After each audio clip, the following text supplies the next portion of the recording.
Hello darlings and welcome to another video. This week I wanted to try Japanese fluffy pancakes. I've seen many Japanese foods online that look very interesting and very delicious, one of many being Japanese souffle pancakes. So when I found out there was a place that did fluffy pancakes in Orlando and we'd be passing through there on our way home from Miami, I knew we had to stop and try them. And so Gabe and I went to investigate. Gabe and I are both massive otakus, and so we have a deep appreciation for Japanese culture, Japanese media, and of course, the food. We're actually going on a trip to Japan next year, so lots more Japan-related content to come with that. But for now, we must settle for the tiny bits of Japanese influence in the States. Now, it was interesting to find out that the origin of souffle pancakes was actually a bit controversial. There's tea, and I'll explain everything. According to some Googling, Japanese souffle pancakes' origin can be traced to post-World War II era, when Japan experienced a wave of Western influence.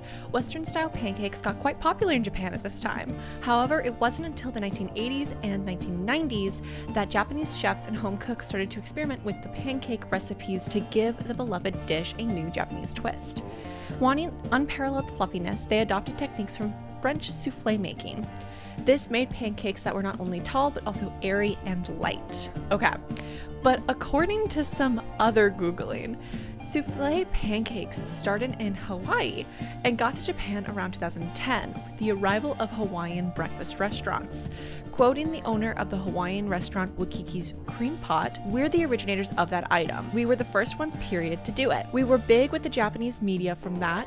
Eventually, they started sending in spy teams to steal my menus. We were the only ones doing it for the longest time. Then they started doing it in Japan. Some Japanese chefs started to copy it. It was kind of shameful how they did it. They claimed to create it." So, whether you want to believe Japanese chefs or the owner of Cream Pot is completely up to you. I'm just here to try some delicious fluffy pancakes. And regardless, it's undeniable how the association and connection to Japanese food and culture that fluffy pancakes have had has helped their growth in popularity. The place we are trying fluffy pancakes at is Fuwa Fuwa Pancakes. Fuwa Fuwa Pancakes, also known as Fluffy Fluffy Dessert Cafe, is the largest souffle pancake and dessert cafe in North America. Its founders started Fuwa Fuwa in 2018, a year after studying pastry in Tokyo. Their first location was in Toronto, and eventually they grew outside of Canada and opened their first locations in America, becoming North America's largest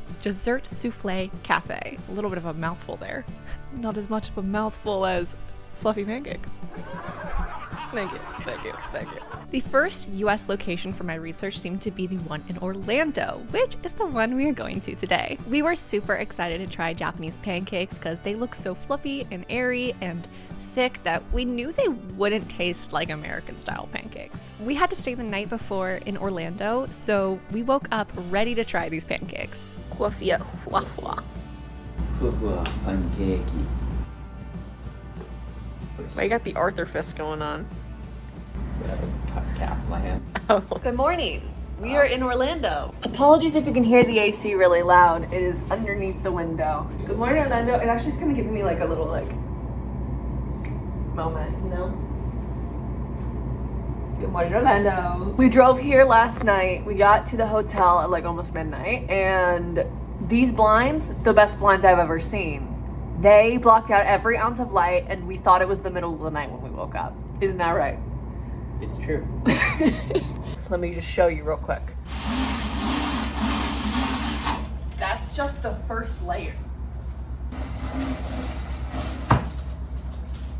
Where are we? That's so loud. We got here at midnight last night. We checked into our room. This place is really nice. We got a king-size bed. This is way more our speed than the last place. The last place was really fancy. And we had a great time there, do not get me wrong. The gale was beautiful. The Gale of Waterdeep was a gorgeous place. But this place is so much more like my speed. It's like a Hilton Garden Inn. You know what I'm saying? The bed, a chair, a Gabe. He doesn't come with the room though, sorry. A desk, a TV. We were watching Rick and Morty last night when we fell asleep, which was pretty awesome. Closet, microwave, coffee, mini fridge in there. The bathroom. It's kind of cluttered with my stuff, but here's the bathroom. It's a pretty solid place. We're in Orlando, baby, which means we're almost home, which means we're gonna go get some fluffy pancakes. That's what that means. We entered the cafe and the atmosphere was absolutely adorable. And the service was very nice. You can order at the counter, or there's also self-service kiosks to order at as well. But since it wasn't too busy, we just went ahead and ordered at the counter. I got the Fuwa Fuwa latte as well as the original pancake, and Gabe got the strawberry refresher as well as the signature pancake. The latte was delicious and very aesthetically pleasing. And Gabe's refresher was super sweet, but also very refreshing and also very aesthetic. That's a running theme here.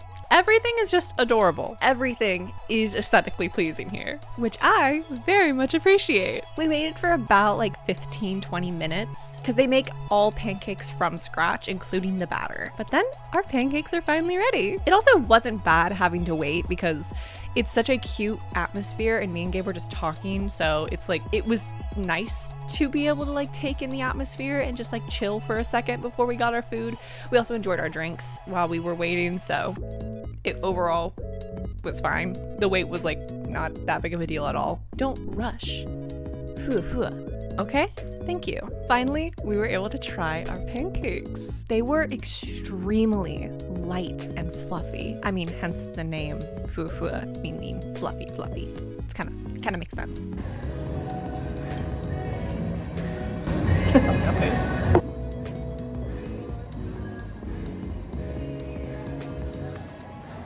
Oh, that's so good. They put whipped cream on top and it was just like so smooth and creamy and delicious. The texture of a fluffy pancake was a little bit confusing at first, but the flavor, the taste made up for that a million times over. And then once I expected the texture, it wasn't a problem at all. It was just, I have a thing with textures, and so once I had experienced it, it got much easier to eat, if that makes sense. So good.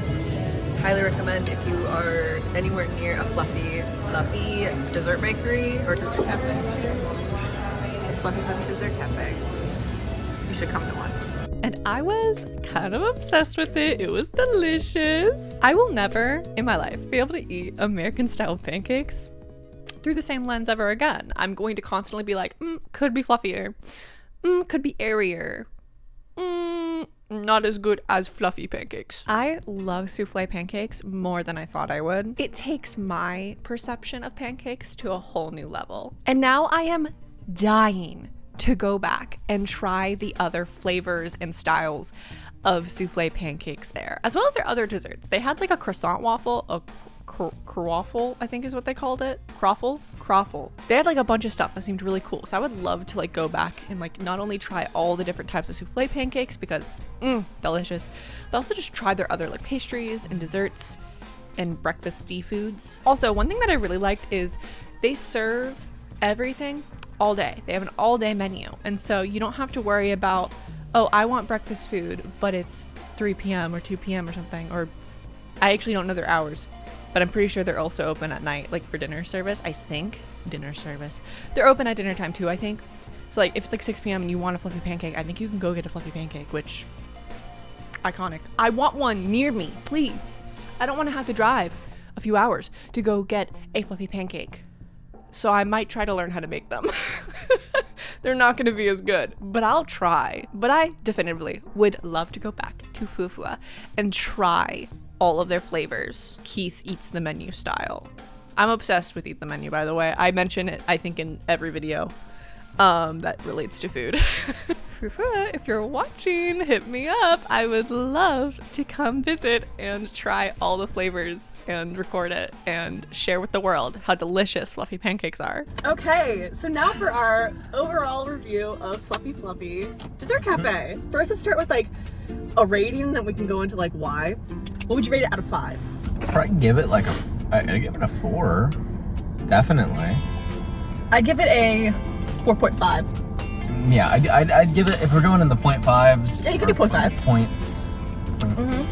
I'd give it a 4.25. Okay. Because it was really, really good. It was very, very tasty. I ate the whole thing, as you saw. But it did, I have a small thing with textures. And for me, who I have an issue with texture sometimes, it was a little bit like spongy. It was literally like eating air. It was like eating air, which if you like that texture, it is amazing. Once I had that initial bite and I knew what to expect when I ate it, it was like so good. Yeah, no. It was amazing. After I knew what I was getting into, it was very, very good. They also, all of the fruit that I had, it all tasted very fresh. They have a bunch of different options. They have like a tiramisu fluffy pancake. I would be so interested to come back and try more stuff. When you get like 5 stars, you feel like even a step above just really good service. But it was really good. Really good service, very good food. For reference, Fuwa Fuwa is like a onomatopoeia in Japanese that specifically means like fluffy, light, soft, that sort of Which is what the vibe. type of pancakes are, so yeah, checks out. So it makes sense. It was very, very good. My only like half complaint, and it's not even really a complaint because I understand, but my only maybe complaint about the experience in general is it was a little more expensive than I was expecting. Yeah. We had been in Miami all week, so I didn't really think anything of it when we first purchased it. I was like, oh yeah, this makes sense because it's very equivalent to Miami prices. But because it is like a kind of like a delicacy almost, like it's like something that is not common. Yeah, it also takes time. It makes more sense. They let you know that it's going to take about 15 minutes. The drinks are about on par with every other drink. Like I could have gone to Starbucks and gotten a drink for the same price. Thank you for watching this week's video. Make sure to flip that subscribe button like a little pancake. And I'll see you guys next week for a chaotic and nerdy D&D influenced video. So stay tuned for that. Check out my Instagram for behind the scenes updates. And I'll see you guys next week. Bye-bye.